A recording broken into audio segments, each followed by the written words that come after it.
Asheville, like when you meet someone that has moved here. Other places, they say, oh, what church do you go to? They say, what do you do for a living? And here they ask, how long have you been here? Right? Like that's like a funny thing about Asheville. People say like, how long have you been here? And sometimes they ask like, how did you get here? So our upcoming guest has a great story of how he got here. He's going to tell more of the story of how he got to where he got with his business. But he told me when I asked him, how did you get here? He said, I looked for mountain towns with spirituality on ChatGPT, and it brought up 8 of them, and Asheville was closest, so I got in my car and drove there, which is here. And you've been here for what, like 2 months? 2 months. Yeah, let's go. So Jeff has a great story of adventure. He's done TED Talks and all sorts of things. And his vision is really cool and noble, and we're really excited to share it with you today. But before we get to that, there we go. Thank you so much for coming. We have an incredible team of organizers.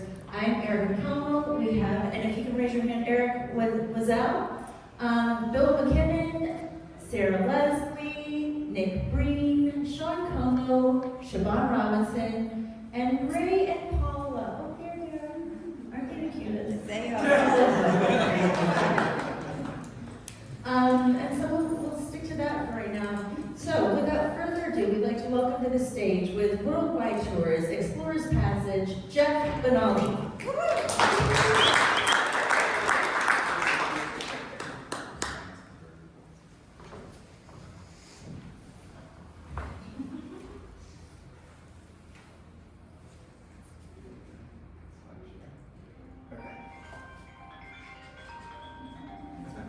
Well, hi everyone. Thanks for coming today.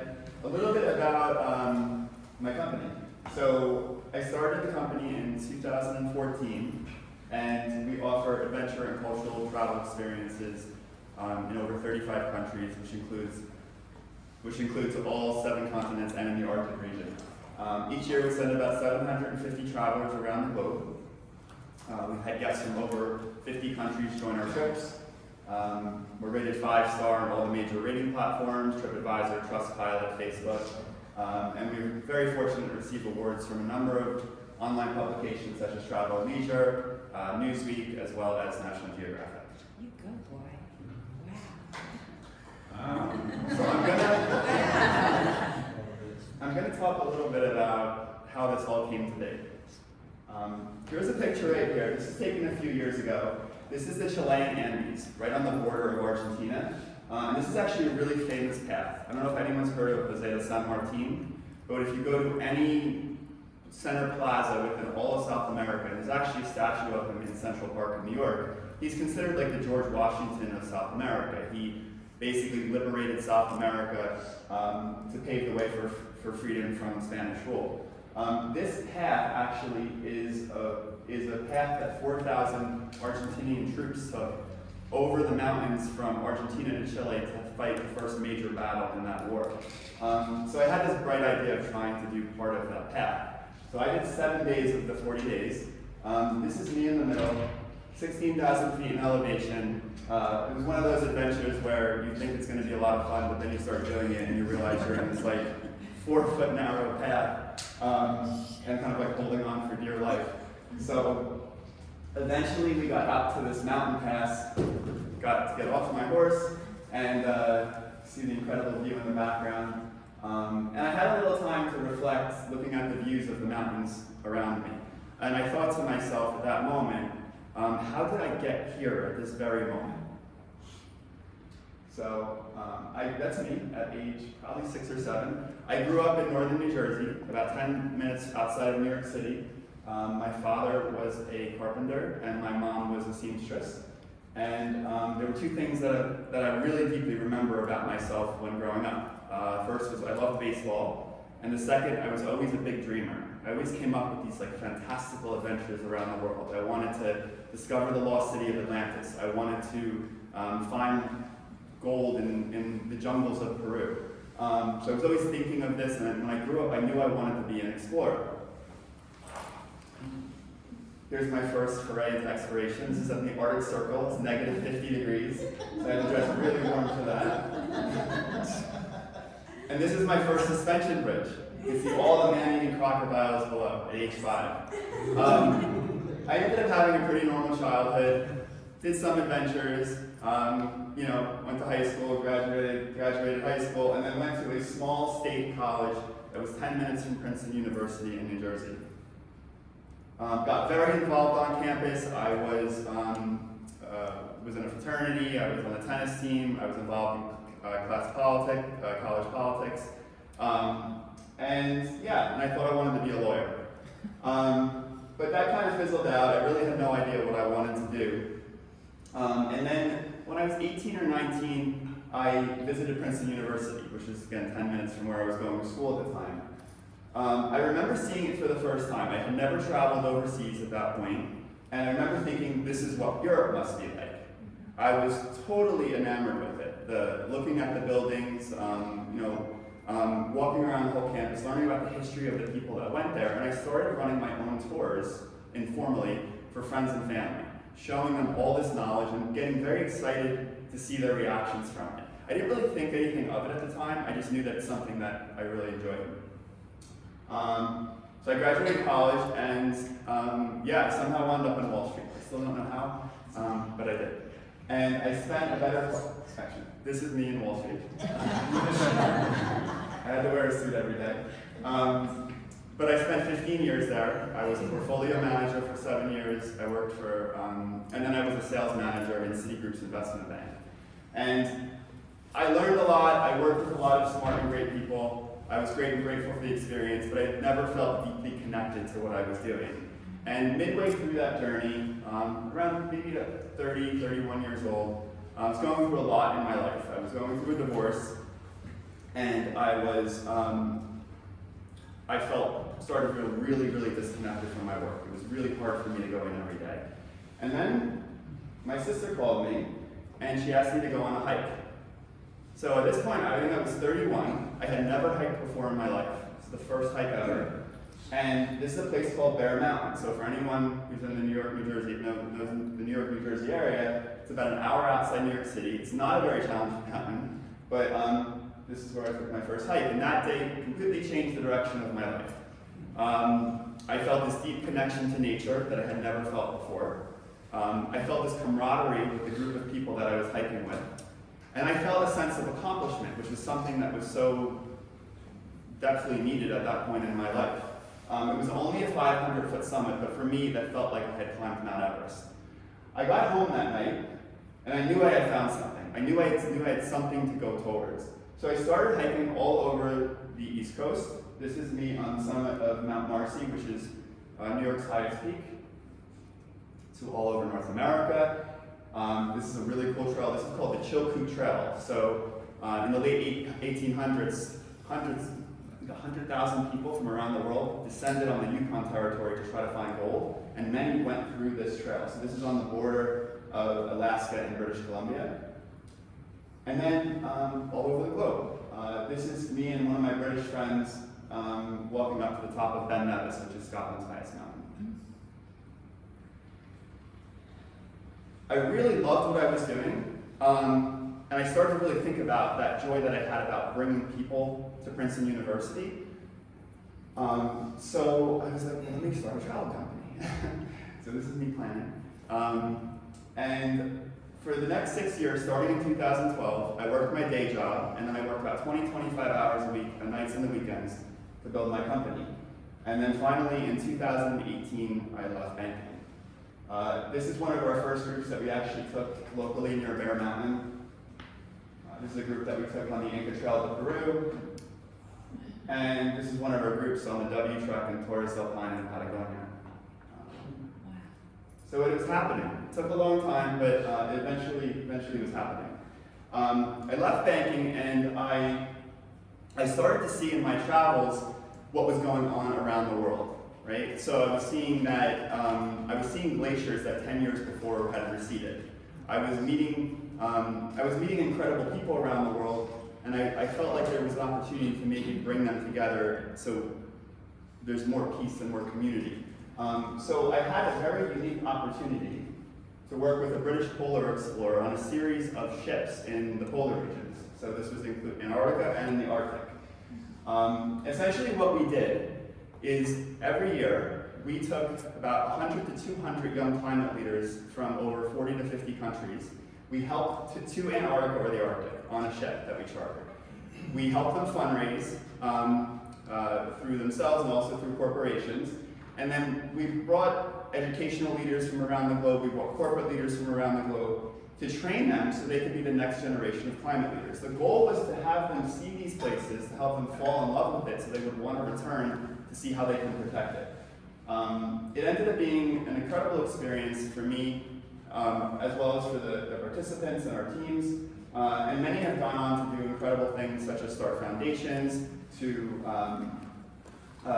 go back to their companies, to help in input like carbon offsetting initiatives, to start restoration projects around the globe. And here's just a couple pictures we have. This is a great shot of a group on one of the trips paddleboarding in Antarctica. This is a team from the Abu Dhabi Environmental Agency, which is tasked with protecting the waters and the land in Abu Dhabi as they continue to build infrastructure. And this is our last ship that we did in 2022, where we had 180 people. A little video.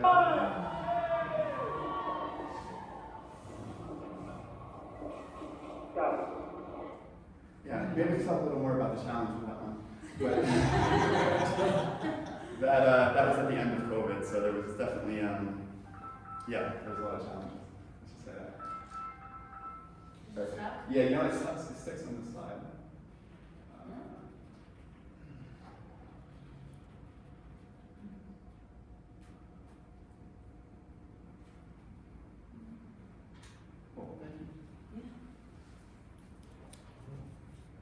So we were having such an impact with what we were doing in Antarctica, and I thought, well, how can we do this in other places around the globe? And I had this idea of doing a project in the Mount Kilimanjaro region in Tanzania. So for anyone who doesn't know, every year millions of trees are cut down around the mountain to be used for fuel for the local communities. Jane Goodall, the famous environmentalist, she and her organization Roots and Shoots each year tries to combat that by planting hundreds of thousands of trees. So what we did is we partnered with them to start massive reforestation projects around the mountain. What we did is essentially bring teams of climbers to climb the mountain, but beforehand we would work with Jane and her team to provide education for them, to do tree plantings, and to just give them a sense and to inspire them so they can return home and do something positive for the world. So we have a short video to show a little bit about the work. Right there. That YouTube, no, on the right. Okay. Cool, thank you. You might get an ad. I didn't see they wanted to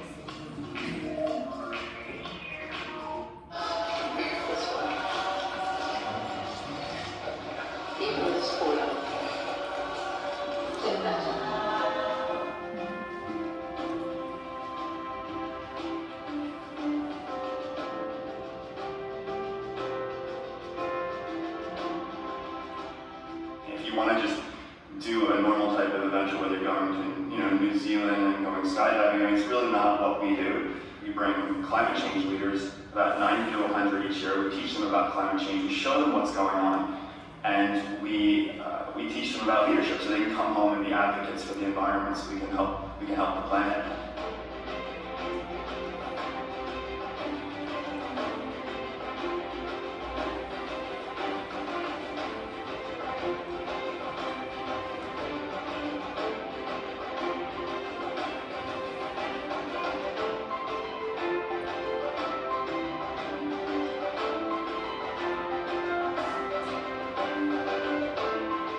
Not just seeing even on like TV or your phone on Instagram or Facebook. When you climb a mountain in one of these very beautiful places that you see the wildlife and you see the land, you don't want it to end, right? You want to help it. You want to help it thrive. And I think the whole industry is really pushing that way. We also partnered with the conservationist Jane Goodall on this, where we planted 2,000 trees at the base of Kilimanjaro. Jane was so kind to actually join us for about 6 hours the day before we started climbing, where we planted the last 41 trees. She gave a talk to our group, had lunch with us, and it was a thrill for everybody.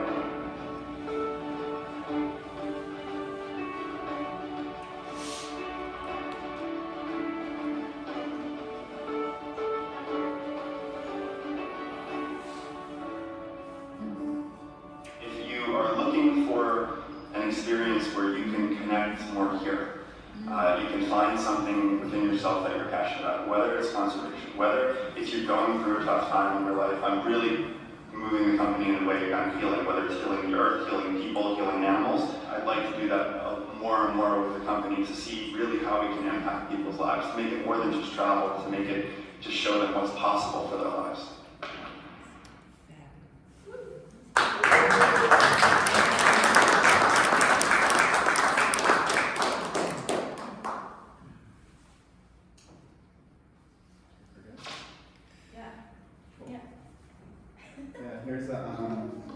Here's a great shot with Jane talking to one of our groups, and then you saw that in the video.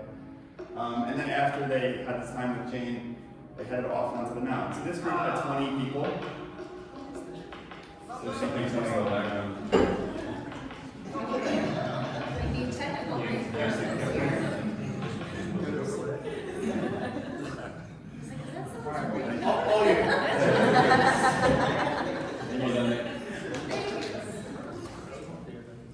Oh, so this group had 20 people in it, and this is a few hours before they reached the summit, and all 20 successfully reached the summit, which we were really, really proud of everyone. Another thing I learned about adventure is that it can be a tool to bring organizations together. So I'm going to talk about a few different experiences that we've been lucky enough to be a part of. One, we had an experience a few years ago in Iceland where we had a number of people from different corporations come to us and wanted to see how we can visit Iceland, essentially, see what the country's doing from a sustainability standpoint, to really immerse them, get them to speak to some leaders, and also get them out to forge relationships through adventure. As many of you probably know, Iceland's one of the few countries in the world that's entirely powered by renewable energy, mostly geothermal energy. So this is our group. We had 15 people from 5 different corporations. The man who's 3 over from the left was the environmental minister of Iceland, so we were able to facilitate a meeting where he spoke to our group for an hour to talk about what Iceland was doing in their future projects. We took the group to a data center. This is a data center that many global corporations use. It's entirely 100% powered by geothermal energy. And this is a place called the On Power Station. The machine on the right is run by a company called Climeworks. And Climeworks, what this machine does, it actually takes carbon, CO2 out of the air and turns it into stone. So when you think about all the different renewable energy solutions out there, you think about solar, you think about wind, there's a category called carbon capture. And there's different ways to do that. Some is through Climeworks machines, which is gaining a lot of popularity, and also there are ways to take carbon out of the air and to actually store it underground. And then lastly, we got them on an adventure. So this is a glacier that they finished on their last day. Another project we worked on is with JP Morgan in New York City. JP Morgan has a specific private equity fund that has 17 member companies, and they were having issues on having the companies collaborate and talk and trust each other, essentially. So what we did is we worked with JP Morgan, and we sent a board member and a CEO from each of their member companies to the Arctic, where we brought corporate leaders, we brought educational leadership coaches and whatnot, and we were able to get them together and collaborate and share ideas, and they all actually returned home. It ended up being an incredible success, and now the companies now have a committee that they meet with every week that has representatives from all these different companies. And we always incorporate these sustainability elements in each of these trips. So each of the companies also was tasked with doing 100% carbon offsetting of their travel. So that's something that came out of this as well. And that's it. That's my story.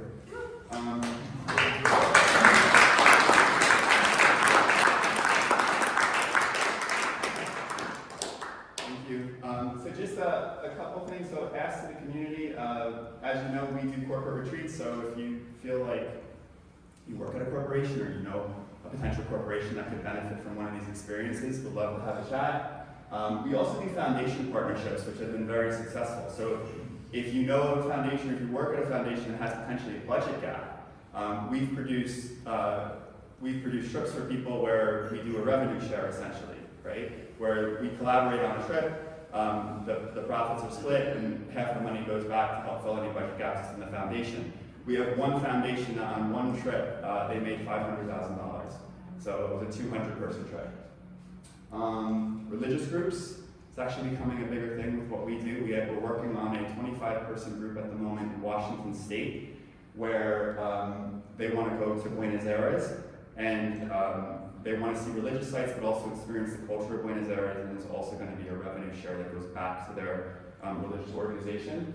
And then we run a lot of group leader programs. So whether you're a hiking club leader, if you're a leader in a community association, whatever it may be, we have a lot of programs where if you do the facilitation of it, you can go on a free trip, and you can also even earn compensation depending on the number of people that sign up. So we do a lot of different things. I'm big into collaboration and how it could work for both organizations. So if you feel like there's a potential fit, again, we'd love to have a conversation. Yeah, so right now my local office headquarters is at Hatch. We're 7. In addition to me, I have 7 other team members that are up in the Northeast.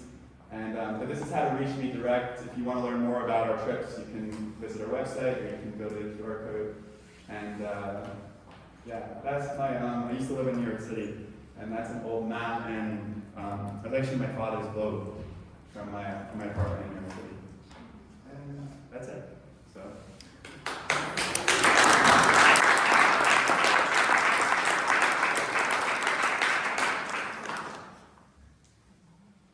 All right, Brett. I like your blue shirt today. Thanks. Hi, Jeff. Hey. My name's Brett. I just went to Sicily to reconnect with my family back there. And so I'm interested in leading a trip to Sicily, doing some history like that. So I'm curious to learn a little bit more how someone like myself that might have an idea and connections in a specific region could lead a trip. Yeah, so in terms of leading a trip, so you're Italian American? Yeah, me too. So, yeah.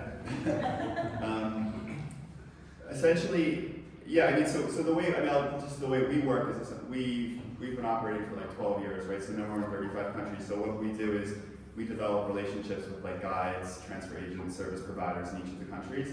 And those individuals, like that process for us is very critical because they essentially represent our brand in the local country. So when you guys go travel, if you travel with like National Geographic or Backroads or any of these like big travel companies, you're not really traveling with National Geographic. You're not traveling with Backroads. You're traveling with the local teams that have been there in place for about 40 plus years. So again, our job is to kind of go there, test them, facilitate them, and make sure they're representing our brand properly. In certain countries, I won't operate. Like I won't operate in Norway, Sweden, actually, or Denmark anymore because every time we've tested trips there, they actually haven't gone well. So, and you just can't have that. It's not worth it. So in terms of like that, I mean, I'm happy to have like a separate conversation with you and kind of walk you through how I would go about doing it. But essentially, 100% possible. We do have contacts in Italy, so happy to help out. Yeah. Hey, my name is Evan Bixby. I work in renewable energy and sustainability, so this is a really cool initiative, very close to my heart. It seems to me like, you're providing a service of, doing all the booking and coordinating of the actual trip itself, but ultimately you're selling this feeling of really two things, it seems like, adventure and service, right? And so I'm curious, with what you've learned with sending these people on these trips around the world, like how necessary is it to actually send people around the world to get that feeling, and how can we unlock that in the local community, especially given what Asheville's gone through over the last 6 months? I think being able to unlock that here locally, where people can go out and do that, get that same feeling of service, get that feeling of adventure, especially given all the natural resources that we have around here, we really want it. Yeah, that's a really good question. It's something I actually personally have thought about a lot. There was a point in my life where I was just when I was in banking, so I was in global sales, and then when I had started the company, I was all over the world. I was traveling probably 150 days a year for the last 7 years of my banking job. And so I was always away. And then as the company started to take hold, I started to really kind of understand this concept of home. And really wanted to like kind of settle in one place and build a more like sustainable home. As that's evolved for me over the years, we've started to launch a lot of like trips here, like in national parks and different things like that. And I started personally to see that you can get the same feeling here. Like, and you don't even need to travel, I mean, I shouldn't be saying this, right? But you don't even need to travel like across the country. You can find it in Nashville. You can find it along the Village Parkway or in the Smoky Mountains. I think the key components that I see is getting people a little bit out of their environment where they are every day. So it could be like half hour away. Getting people out of the environment, getting people together, right, as a group of people to forge connection. I do think nature has a powerful, just because of the healing aspects of it and the connection that many people have to it, I do think nature is a perfect forum to be able to do that. And you can do tree plantings locally. You can do restoration projects as a group locally. So that's maybe a long response, but I think the same thing that we do away can be replicated locally to accomplish that feeling, and done at maybe a lower cost, and possibly you also get a lot more people, essentially. So does that answer the question? Yeah. Thank you. Okay. Hi, Jeff. Hi, Rachel. How are you? Good. I actually just wanted to comment because I think also to answer your question, to kind of socially, I don't know what the word is, but you can't sell those feelings. But when you have the right people, they can be cultivated. And I think that when you have founders like Jeff, who deeply feel this calling and then do this work personally, like, I think you're right, you can do it anywhere. But you have to have, like, the immaterial cannot be captured or quantified. You have to have those guides, those kind of invisible guides, and I think that's why your company is what it is because of the work you've done personally and the journey you've taken in your inner world, and then you're able to take people around the world to have those experiences too. But really it's about the inner journey you've done, and the people that do that. So I just wanted to add my 2 minutes. Thank you for that. Yeah. I just want to add to what you shared. There is something that's available in stepping outside my day-to-day routine and my environment. I love being in Nashville. My husband and I have been here for 5 years. And just my recent trip to India, North India and South India, from Mumbai. It will always be Bombay for me. But going to India and then coming back, it just expands my mind, shifted my perspective. We just got back yesterday from South Florida. But there is something I am appreciating when I have here. I'm able to do that so much more because of my travel. Yeah, that's a really good point. Thank you for sharing that. I think I was able to appreciate it more personally since I did the travel myself. I actually don't really travel that much anymore. I kind of more enjoy the process of helping people to bring them away, to send them away. But I do see that. But there also is, while I do think you can accomplish it here, there are people that were, and again, getting out of that comfort zone and going to a place that they never thought was possible, like Antarctica or like Greenland or like India, right? And it is very different, the culture there than here. And it does sometimes open their world up a bit to different people and to show them what's possible. And then I have seen too a big effect on people who climb, let's say they go on an adventure that's beyond what they thought they could do. So we were doing, I'd like to do more of it at some point. We were doing these trips for people who had either physical or psychological injuries. mostly people who were in war. And we were seeing that adventure was kind of a door to open that because of the community aspect that they lost when they came home, because of being in nature, so feeling that connection that they lost as well, and because of that, they felt very down on themselves. They were able to rebuild their confidence by climbing a mountain that they never thought was possible.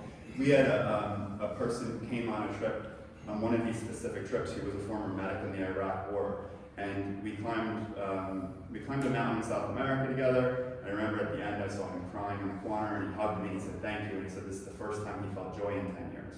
So there's something very powerful about experiences like that that it could be hard to capture. But it's a really good point, so thank you. Hi, I'm Ray, Jeff Exemplary, IDN Company, by the way. My question, has your company considered expanding into the educational field, the proper educational system with some of your ideas? Do you mean like working with colleges or? Colleges, yeah, some level start there. Yeah, so a couple of things on that. Thank you for the question. We've worked with a few colleges around the United States. We've done a lot with UT Austin, actually, where we sent teams of administrators and then students on trips. There's a big market out there for, it's called the affinity market, where alumni groups, essentially, like where alumni groups of different colleges end up traveling together.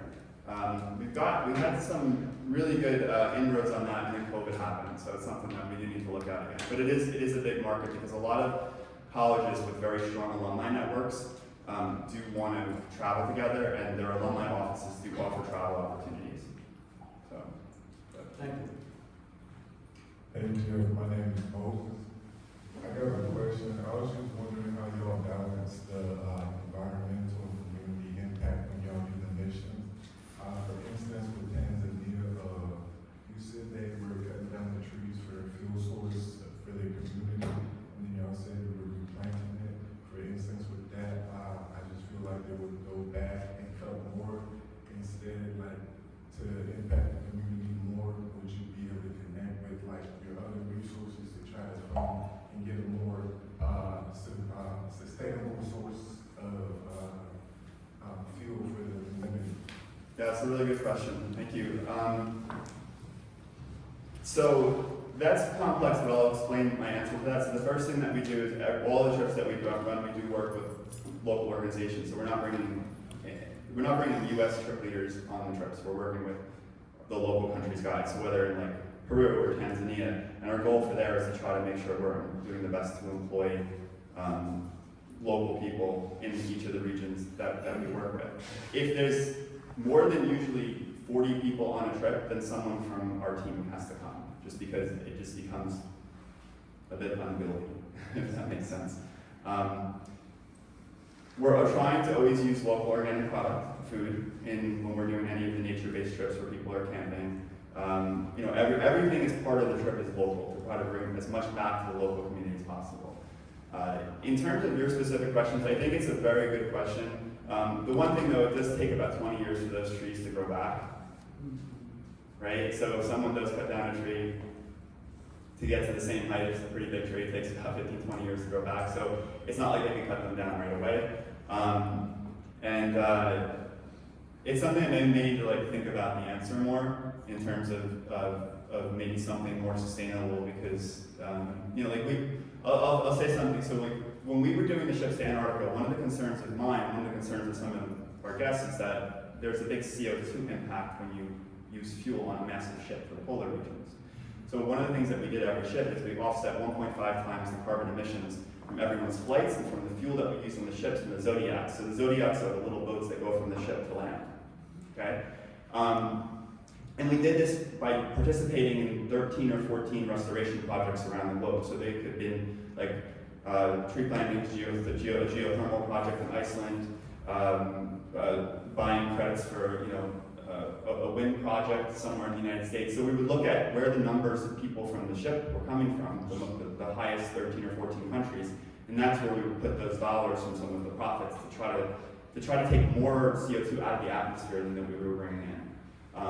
So it's something that is important to me. And we would always do a presentation on the ship about all the projects we were doing, and everyone would get really excited. And there were opportunities for some of the corporations on the trips to put more money into that. But I think your specific question on Tanzania, I think it's a good question. I don't know what else is possible in terms of sustainability projects there, but I'll definitely have a chat with our team about it, because we do move a fair bit amount of people each year on Kilimanjaro. So thank you for that.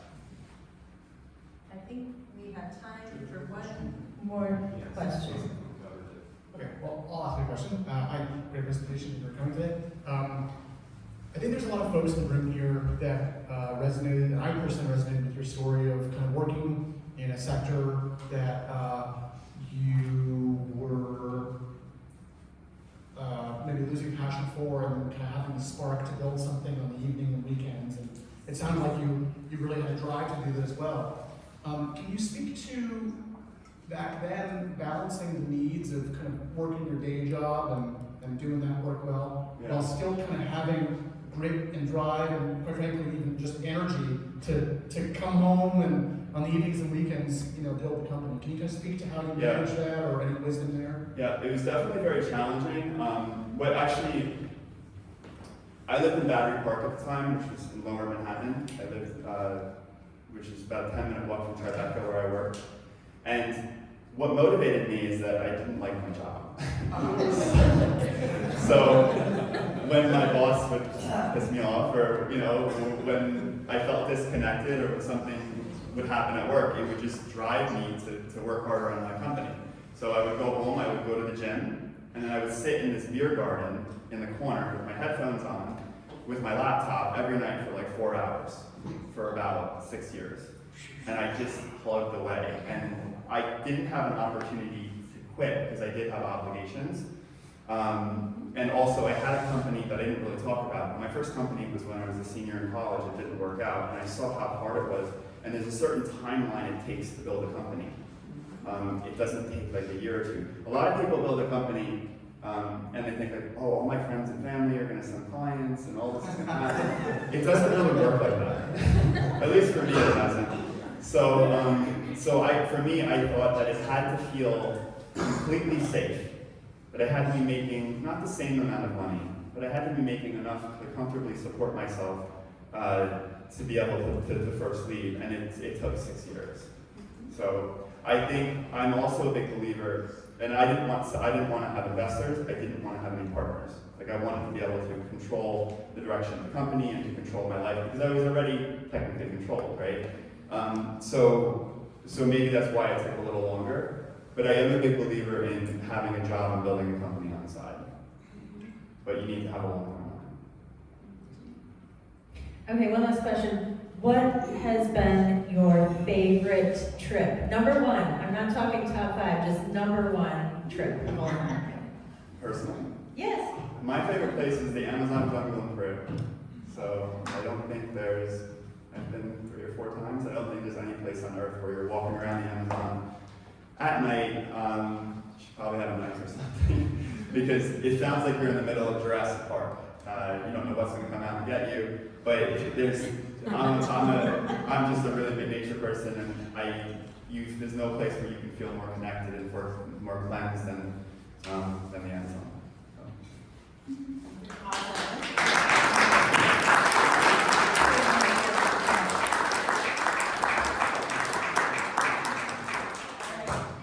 And here's a mug for your new home here at Asheville.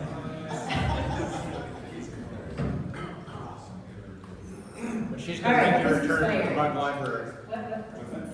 Right? There we go. Dun, dun, dun, dun, dun. All right, who's inspired this morning? I am too. Who is here for the first time? We're glad you're here.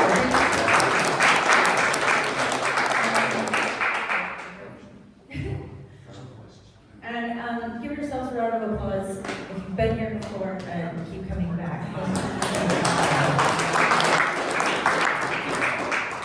Big shout out to our sponsors, Charlie and Troy Ball, who generously donate the space each week, the Hatch Foundation, Western Carolina University, SCORE, EOS Entrepreneurial Operating System, ERC Broadband, Mountain BizWorks, Hatch Co-working, Dynamite Coffee Roasting Company, and Brookshire Garside Group, Baird Private Wealth Management. We really appreciate all of your support. We will be having a fundraiser coming up that everyone can participate in, and we're super excited. So more details to come when we move to the new space, and I'm not saying when that is, because every time I do, that's not what happens. So if you can take a moment to take out your phones, this helps with all of our funding. It just helps to say who's here, how many people attended, that sort of thing. We really appreciate that.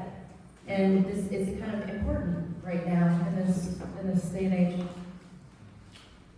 And moving right along, so next week we are so excited to have Joe Minicozy here of Urban 3. He travels the nation going through helping cities to redirect tax dollars so that they can do the projects that best impact urban planning going forward. He's going to be speaking on the bridge project that's happening here with the NCDOT giving us the bait and switch. So it's important, come out. We're going to just see what Joe has to share. He's one of the most brilliant minds I've ever met. And also happening today, Unlocking Homeownership. That's a lunch and learn. It is 11:30 with Moe's Catering provided. This is an AY Pros event, and it is with the Kim Winters group. So we're really excited to have that happen. If you're here around lunchtime, stick around, have some lunch. And then the Pub Club is happening on the 22nd, which is Tuesday. And that's going to be at Wildwood Still. It's on top of the Moxie Hotel, which is the most stunning rooftop now in Asheville. For years, we didn't have rooftops here. And now they just keep getting better and better and better. So I think this is the best one yet. It's at 5 o'clock. It's free. First rank is on us. If you'd like to be a sponsor for $1,200 a year, you get featured in our newsletter, in our slideshow, and on our website each week, month. Yeah, we send out the newsletter every single week, so it's a real big bang for your buck.